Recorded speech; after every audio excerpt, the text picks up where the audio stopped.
Меѓусебни обвинувања меѓу власта и опозицијата по одлуката на Регулаторната комисија за енергетика за поскапување на електричната енергија и по одлука на владата да прогласи кризна состојба во енергетскиот сектор. Од Социјалдемократскиот сојуз обвинуваат дека со кризната состојба актуелната власт сака да ги дефокусира криминалните тендери и покажува неспособност во управување со енергетиката.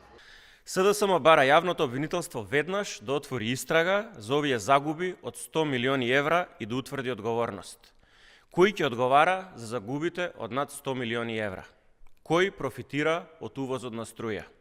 Кој заработува додека народот плаќа? Одговорност мора да има. Работата не е завршена. Од левица пак излегува со барање за укинување на Регулаторната комисија и замрзнување на цената на електричната енергија. Регулаторната комисија за енергетика со Бислимовски повторно се докажа дека е целосно непотребна институција која само аминува барање на австрискиот капитал.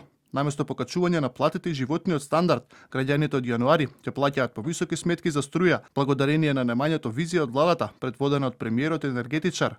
Наместо таложење милионски профити за австриската ЕВН, левица бара итно замрзнување на цената на струјата за домаќинствата и преиспитување на одлуката, како и државната ЕСМ продажба да биде постојан законски универзален снабдувач. Владеачката партија пак виновникот за поскапување го лоцира во опозицијата.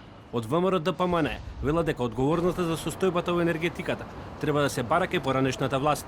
Поради колапсот и неспособноста да менаџираат со електроенергетските капацитети, како и криминалните тендери со кои се богатеа, за 7 години власт, СДС ја поскапи струјата за 50%.